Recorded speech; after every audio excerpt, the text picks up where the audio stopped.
बिस्मिल्लाहिर्रहमानिर्रहीम। आज हम डिस्कस करेंगे कि बुखार क्यों होता है, बुखार में पैनाडोल का क्या रोल है और पैनाडोल प्लेन और पैनाडोल जो न्यू आई है पैनाडोल एक्सटेंड उसमें क्या फ़र्क है, इसके ऊपर डिटेल से बात करेंगे। बिस्मिल्लाहिर्रहमानिर्रहीम।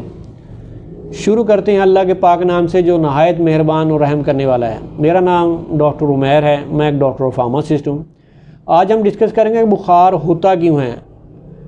सबसे पहले तो हम देखते हैं कि अगर खुदा न खासा किसी भी इन्फेक्शन, कोई भी हमारी चेस्ट बॉडी में कहीं पे भी इन्फेक्शन होती है, वो हमारी बॉडी में जाके अपना असर शो करती है, तो वो एक पायरोजिन सब्सटेंस होते हैं, वो उस इन्फेक्शन की वजह से पैदा होते हैं। वो जो सब्सटेंस हैं वो हमारे दिमाग में, ब्रेन में एक हाइपोथैलेमस एक ग्लैंड्स होते हैं, वहाँ पे जाके वो अपना इफ़ेक्ट शो करते हैं, जिसकी वजह से हमारा प्रोस्टाग्लैंडिन E2 एक एंजाइम है जो बढ़ना शुरू हो जाता है, जिससे हमारी बॉडी में टेम्परेचर रेज होता है। ये एक मैकेनिज्म टेम्परेचर रेज होना। और हमारे जिस्म में दर्दें की होती हैं, क्योंकि जब ये हमारा प्रोस्टाग्लैंडिन E2 बढ़ता है तो उसमें हमारा साइक्लोऑक्सीजिनेज एक उसका भी लेवल हमारी बॉडी में इंक्रीज़ होना शुरू हो जाता है, जिससे हमारी बॉडी पेन और बॉडी ऐश और जिस्म में बहुत ज़्यादा दर्दें, ये सारा इसका एक मैकेनिज़्म है।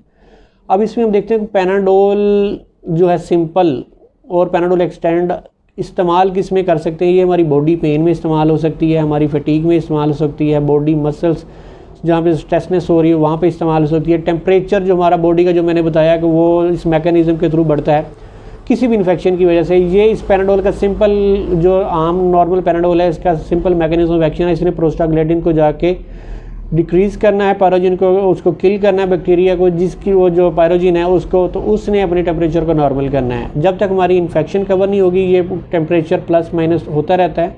इसके लिए कम्बिनेशन में हमें मेडिसिन की ज़रूरत होती है। अब इसमें हम देखते हैं पैनाडोल सादा और पैनाडोल एक्सटेंड में क्या फ़र्क है। पैनाडोल सादा जो है उसमें 500 mg पैरासीटामोल होता है जो हमारा इफ़ेक्ट करता है बॉडी के ऊपर, और इसके साथ जो पैनाडोल एक्सटेंड न्यू आई है उसमें 665 mg जो होता है पैरासीटामोल होता है, इसमें ज़्यादा मकदार में होता है। और इसकी ये न्यू टेक्नोलॉजी है, ये न्यू टेक्नोलॉजी से ऐसी मेडिसिन बनाई गई है जिसमें इसकी 2 लेयर्स होती हैं।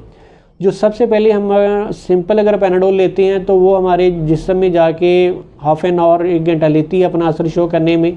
तो इसके मुकाबले में जो पैनाडोल एक्सटेंड है वो हमारी बॉडी में जैसे ही जाती है विद इन 5 to 10 मिनट के अंदर उसका जो अपर पोर्शन, जो पहली लेयर है, वो 30% उसके अंदर मेडिसिन होती है, वो फ़ौरन डिज़ोल्व होती है।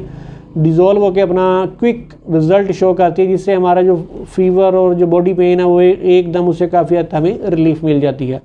और जो फर्दर 70% जो मेडिसिन होती है, जो सेकंड लेयर होती है, वो क्या करती है, वो सस्टेन्ड स्लो रिलीज़ होती है, जो आहिस्ता आहिस्ता 7 से 8 घंटे तक अपना असर शो करती रहती है। ये मेन इसमें डिफरेंस है पैनाडोल और पैनाडोल एक्सटेंड में, कि इसका क्विक रिस्पॉन्स है। इसमें जो हमारी जो बॉडी में पेन है, फटीग है, टेम्परेचर हो रहा है, उसको ये जल्दी रिज़ोल्व करती है। और इसका जो इस्तेमाल है, इसका हम मैक्सिमम टू मैक्सिमम हम एक दिन में 4 ग्राम हम इसका इस्तेमाल कर सकते हैं। इससे ज़्यादा हम इसकी डोज नहीं ले सकते, क्योंकि आम रूटीन में जब बहुत सारे ऐसे लोग होते हैं कि वो जिस्म में दर्दें शुरू हुई हैं तो वो पैनाडोल बेधड़क लेना शुरू कर देते हैं। इसका साइड इफ़ेक्ट भी होता है कि ये हमारे जिगर को डैमेज करती है, हमारी किडनी को डैमेज करती है, जिससे वो सेल्स जो है किडनी के वो डेड होना शुरू हो जाते हैं। उससे ये इसका काफ़ी हद तक हमें ये कॉम्प्लिकेशन होती है। उम्मीद करता हूँ ये वाली इन्फॉर्मेटिव वीडियो आपको अच्छी लगी होगी। आने वाली इन्फॉर्मेटिव वीडियो तक आपसे इजाज़त चाहूँगा। अल्लाह हाफिज़।